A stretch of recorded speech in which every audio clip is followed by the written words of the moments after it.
What's up sa inyo mga master? This is Future Engineer Christian and welcome to our review session. Ang subject natin ngayon ay ST, specifically Share and Moment in Beams. So mga master, beams analysis tayo at itong ating problem number 1. So, draw the shear force and bending moment diagrams for the simply supported beam shown. Determine the maximum shear and bending moment that occur in the span. So, ang hinahanap lang dito sa problem na to ay maximum shear at ang maximum ng ating bending moment. So, unang gawin natin, drawing natin yan. So, ito yung drawing natin. Yan. So, may dalawa tayong support, hinge support, at ang roller support. Dito na tayo sa hinge support. Assuming natin na ating upward siya guys, AV. At assuming natin na ito ay to the right, no, na AH. Teka lang, ayusin natin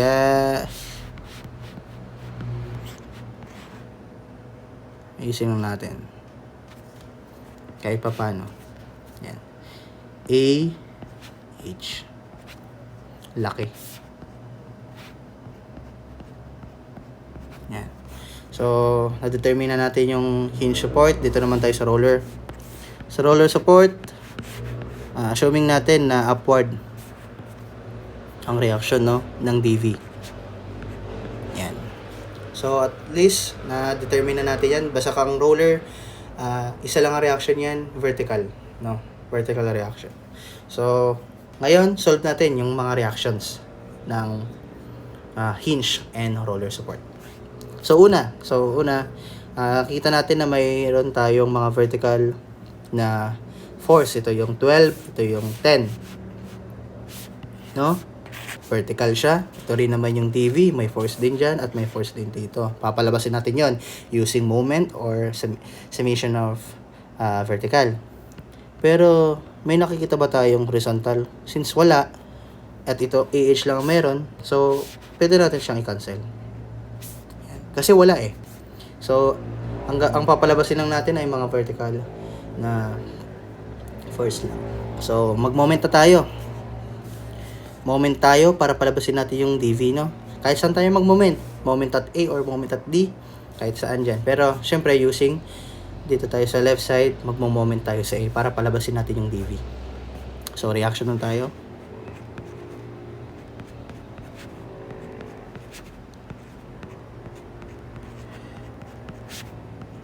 Yan.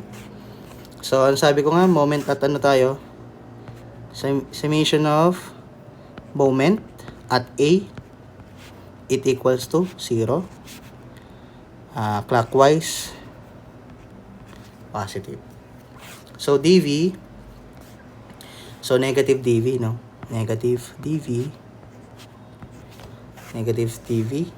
So, ano yung moment arm? So, ang moment arm natin dyan ay 4 plus 8 plus 9, no? 4 plus 8 plus 9, meron tayong 21. So, 21. Ayan. Tapos, meron din tayong force din dito. Ito yung 10, no? Tsaka 12. So, 10 muna tayo. Plus 10. Bakit plus? Kasi ito ay clockwise. 10. Ano yung moment arm natin dyan? 8 plus 4, no? 8 plus 4. Which is ito ay 12. Yan. Meron din na naman tayong force. Ito yung 12, no? 12 keeps. Plus 12. Ano yung moment arm dyan? Ito yung 4, no? 4 feet. Meron pa ba? So, wala na, no? Equals to 0. So, palabasin natin ang value ng DV. Ano ang value ng DV? Sana all ang DV may value na, guys. So, DV. Negative DV. Multiply sa 21 plus 10. Multiply by 12 plus 12. Multiply by 4 equals to 0. Ang nakuha nating value ng DV ay keeps. So, kung meron na tayong value ng DV, ilagay na natin siya dito para hindi na tayo mahirapan. Kasi na-determine naman na natin kung anong value niyan. So, 8 keeps, guys. So, nakuha na natin yung DV. Kunin naman natin yung AV, no? Using summation of forces vertical na lang, no? So, dito na lang. Summation versus vertical equals to 0. Upward, positive. So, assuming nga na ang ating AV ay upward. So, AV is positive. So, AV. So, may mga force tayo, 12 and 10. So, negative 12 kasi downward at negative 10 kasi downward 10. Plus, yung reaction ng DV, ito yung 8 kasi nga positive, no? Equals to 0. Ayusin natin. So, anong value ng AV? Anong value ng AV? Palabasin natin. AV minus 12 minus 10 plus 8 equals to 0. So, anong nakuha nating value dyan? Ito ay 14 keeps.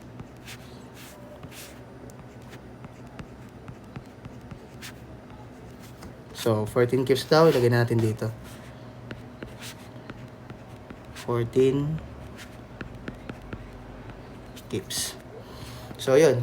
Kapag nakuha na natin ng mga reactions ng mga supports natin, yun yung hinge and roller, magdodrawing na tayo ng ating shear diagram at moment diagram.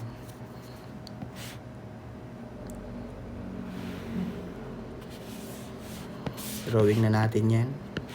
Yung mga shear and yun yung mga pagdodrawing natin ng diagram, itatapat lang natin siya sa mga distance.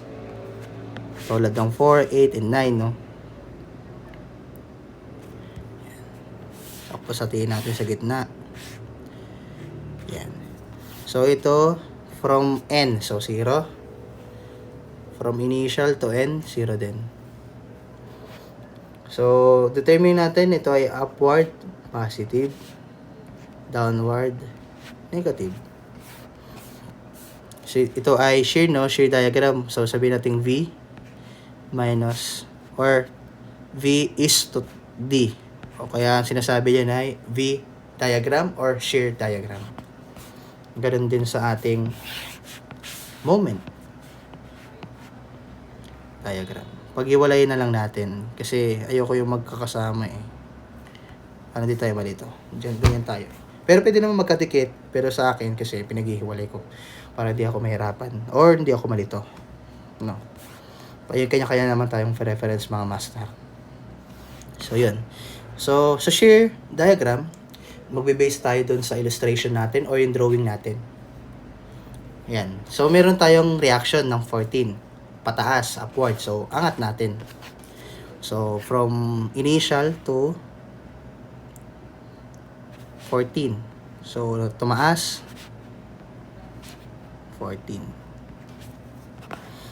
14, no? So, dire-diretso yan kasi walang loadings dito, no? Kaya, dire-diretso.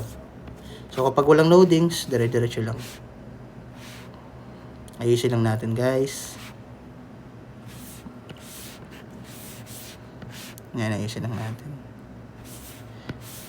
Yan. So, 14 hanggang dito sa end na to. 14 din yan, ha?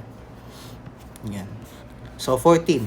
So, nakita natin, meron ding vertical loads, which is ito ay downward, no? Ito yung 12. So, 14 minus 12, 2. So, bumaba. Babaan natin dito. Positive 2 pa rin, kasi mataas ang 14 sa 12, no?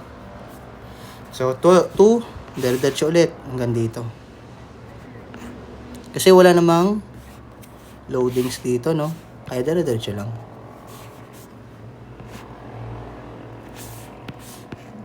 Diretso lang tayo, master. So, 2 rin dito. So, yan. So, 2. Positive 2. Meron tayong vertical loading. Ito yung point load ng 10 kips. Downward siya. So, 2. Positive 2. Minus 10. So, ilan yun? 8. Negative 8. So, negative 8. So, tingnan ulit natin. Wala na namang loadings dito. Kaya, dire-diretso ang loadings dito. 8 din to sa pinakadulo nito.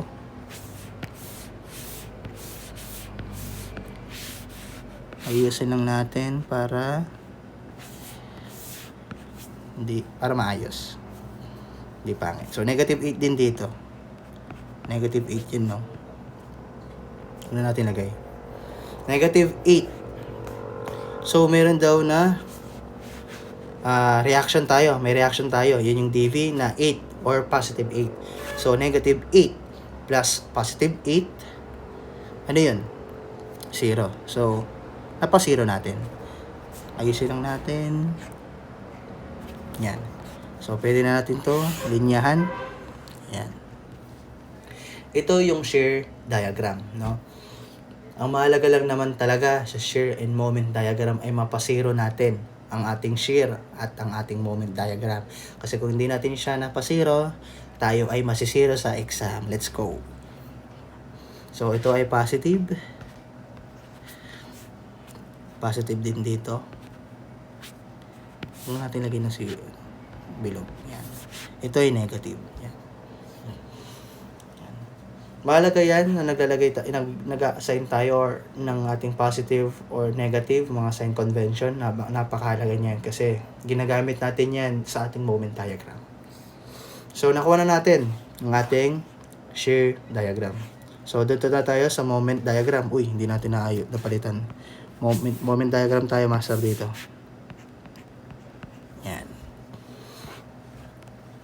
Pasensya na mga master, sinisipon ako. Lamig kasi. So, yan. Sa moment diagram, ang pinakamahalaga lang dito ay magbe-base tayo sa ating shear diagram. Kung ang ating shear diagram ay nagbe-base tayo sa drawings natin dito or illustration natin dito, sa moment diagram naman, magbe-base tayo sa shear diagram. Si shear diagram ang magdidikta kung ano ang magiging moment diagram natin. So, yun. So, yan. Meron tayong area dito. Area kasi to mga to. Area to. Area. Yan, mga area na yan.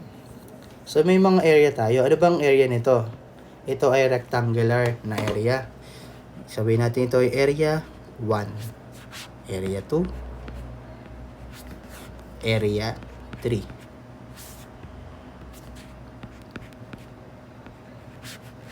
So, mga area na yan, tatlong area at pare-pare sila ng area. Ito ay mga rectangular, no? So, yun. So, ano bang area ng rectangular? Ito ay base times height. So, ganun lang din ang gagawin din natin sa pag-solve ng area dito. Base times height lang. Pero wait lang muna. So, kung may rectangular load tayo dito, sa shear and moment kasi diagram, meron tayong ginagamit na degree. So, meron tayong first degree, 0 degree, second degree, third degree, mga ganyan. So, kapag tulad dito, walang point load lang ang meron, wala tayong uniformly load, varying load, ganun, point load lang ang meron. So, 0 degree to. 0 degree din to. Pero kung ito ay uniformly load, yun ang magiging 0 degree, at dito naman ay second degree na dito sa shear diagram. Pero since wala naman siyang uniformly load, kasi yung uniformly load ay 0 degree, ay point load lang naman ang mayroon tayo. So, dun lang tayo naka-stick. So, 0 degree lang siya. So, pag may mga ganun tayong problem, sasabihin ko sa inyo yung mga degree. Yan. Area 1. Base times height. Anong base niya? 4.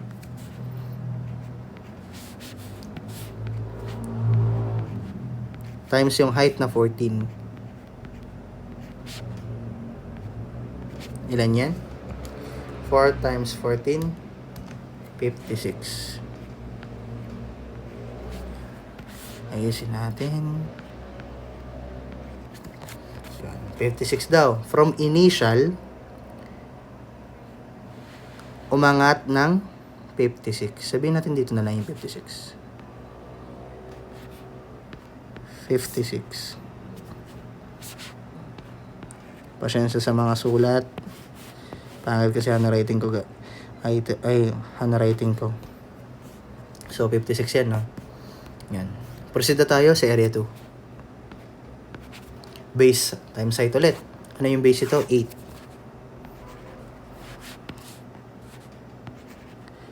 Times yung height. Anong height niya? 2, no? 2. So, 2 yan. 8 times 2, that is 16. 16. So, 56 plus 16, meron tayong 72. So, umangat.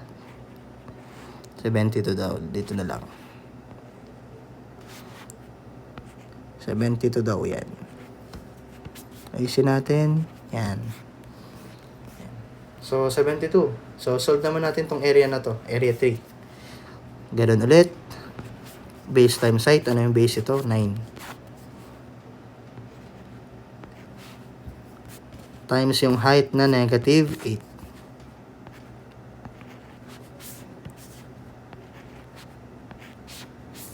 Ayusin natin.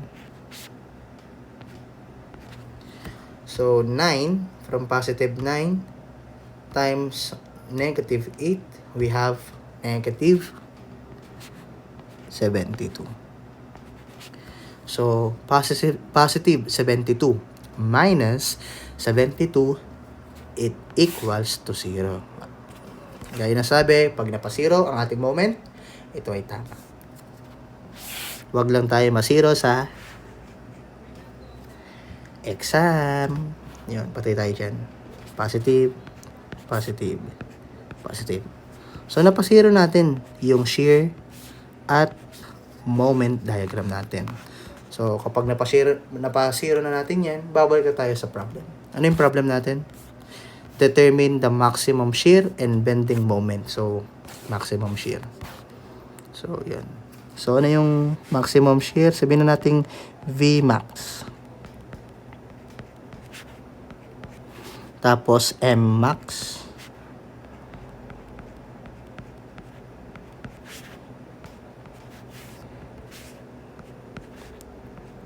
So, ano yung maximum shear tayo? Ano maximum shear natin? Maximum shear natin, meron tayong 14, 2, and negative 8. So, ang pinakamalaki natin dyan ay 14. So, 14. 14, anong unit? Kips. Moment, maximum moment, meron tayong 56 and 72. So, pinakamalaki daw ang hinahanap, 72.